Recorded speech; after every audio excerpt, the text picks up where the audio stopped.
Hey, they're probably going to go far this time because they went short last time and got screwed, so. What's up, guys? Details with Dusty Part 2.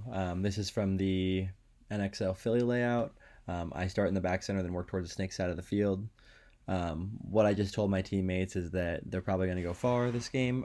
We played against Seattle Thunder a little bit this weekend, at least all the OG guys from the team, which is like Map, Corey, Patty, Adam, and then also Alex from Phoenix Rising. It's awesome to play against those guys and get great spins with my guys.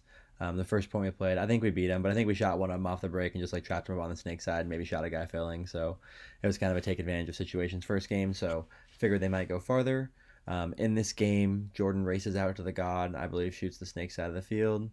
Cage goes all the way to the snake. I start in the back center, shoot for the god off the break, and then into the snake. Gabe starts in the back center, then eventually works to the Dorito side to support Brandon, who goes to the Dallas, so the close bunker, and then works to the Doritos fairly quickly. So let's see how it goes. God. All the way,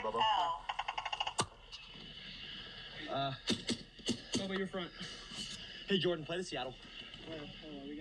We have 5 right here. Oh, we got 6. And right here, that's probably my mistake that we have too many guys on the box, to be honest with you. I'm the one who calls all the lines. So field captain Jordan Garcia always on top of it. I'm not sure if we made the right call by who to sub out. We probably could have played another snake player and pulled me or Gabe off the field, depending on how we wanted to play this. Elbow, step off. Cage, go all the way, Cage. So right now, one of the things we kind of have preset in this field layout is so between the position I'm playing and the position Jordan's playing, which is the God's Clash, like kind of backup snake guy, one of us has cross field responsibility. So eventually, once we kind of get a good reset, it's really important that one of us gets to a spot where we can shoot across the field and hold it, because we're playing strong bodies that way. So let's see how it goes. 4, Probably snake. I'm going to shoot it. 2, 1. And so off the break here, I just drop a couple balls right into the god. I do think you can hit that guy if he goes slow, like especially against people who haven't been able to get their gun up quick. And then I also shoot the snake shot because I think they might be going there. And it's another shot you can shoot, but you do have to shoot it from kind of back off the back center. So...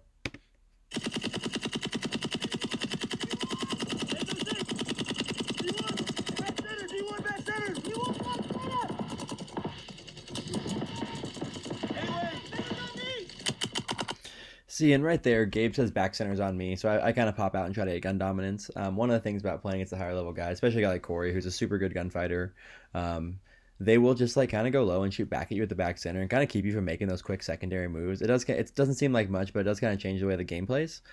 Specifically, if they can hold you up enough where you can't get like set up to stop a gap.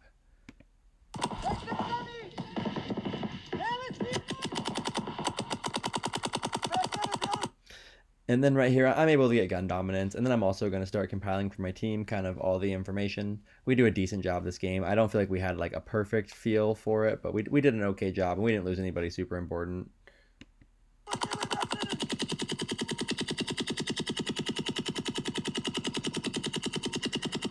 And right here, I wrap on the Dallas real quick just to shoot back at it to make sure he's not looking my way as I go to fill the gateway. Right there, I kind of say, Jordan, hey, I'm coming under you. And it's more just because I'm kind of coming from his blind side, and he's shooting that way. So I want to make sure that I can get under his paint without him shooting me, and he doesn't accidentally shoot me. In this formation, it probably wouldn't be a problem because of the way these are set up.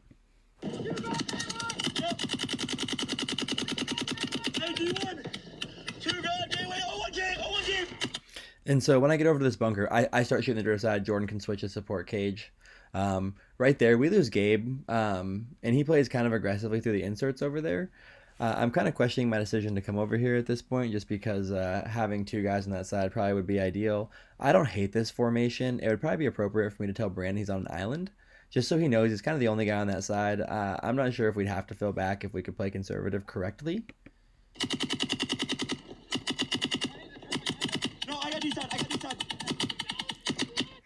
And let's be fair, Jordan's our team captain because he's really kind of on top of where all the guns are all the time. That's why it's pretty easy for me to just kind of install some themes of like, hey, we got to make sure one of these guys is looking this way. We can kind of be a little more creative at practice, field layouts and stuff, because we kind of have some inset themes on the field where, hey, we can go to any of the bunkers that can stop these spots. We can be a little more creative as long as we know someone's holding these responsibilities. Dallas D1! Hey, 0-1 Gabe!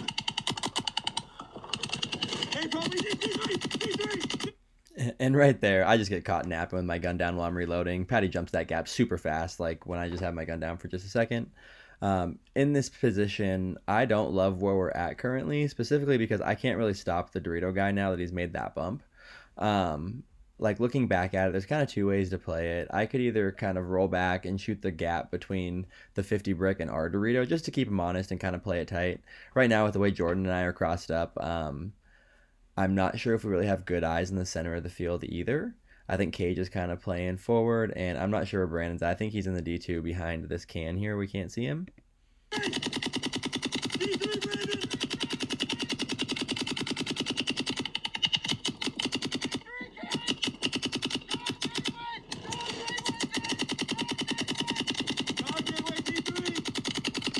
And so right now we say God Gateway D3, which are pretty much all the widest guys. I think there's a guy in the back center in Dallas still. I think eventually here in a second, someone shoots at me from somewhere in the middle, but I think it's actually from the Dorito insert. It's probably the Dallas guy moving through that little highway because we really don't have eyes there.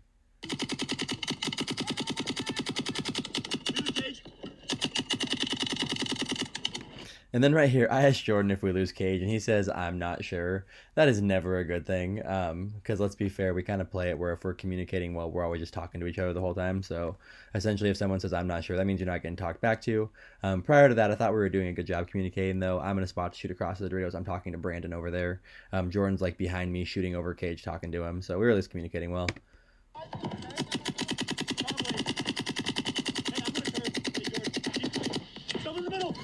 And that right there is the something in the middle I'm talking about. I think it actually, again, comes from maybe the beast or the money. I'm not really sure. Still not sure. But I'm sure it's Adam actually following up Patty over there somewhere.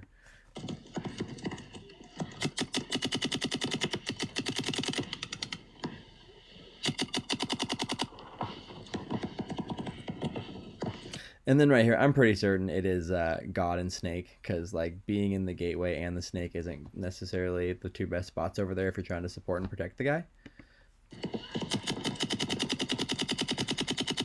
And so right here, I'm just shooting blind shots back into the God, trying to keep him honest, and also possibly just trying to maybe get a key elimination.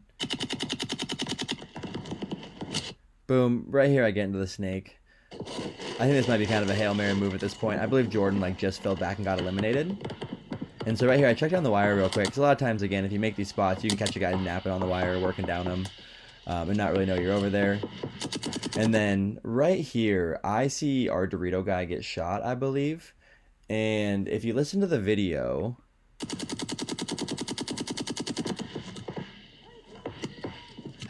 you'll hear them yell, kill the Dorito. And I just got shot a second ago. I think I saw it before they did. So my thinking here was if I could shoot the God player looking at me, I might have a chance to go run down the Snake. Because if I kind of win this gunfight real quick, then there's at least something going on.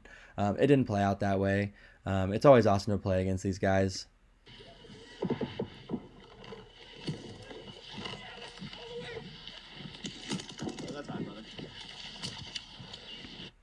And really kind of growing up, a lot of these guys were like the OG pro dudes in our area. So again, can't say enough thanks to those dudes for coming out to our park and helping my young guys kind of figure it out a little bit faster.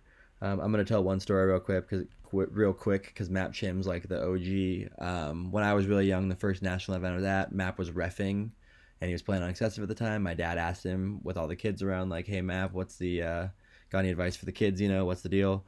And he asked us, like, hey, you guys paying for paintballs? And we're like, nah, we're not right now. And Map basically said, like, yo, shoot as many as you possibly can, right? So I've kind of lived by that for a long time. I do think that, like, getting paintballs downfield in the right zones at the right time is, like, what paintballs is all, like, really all about.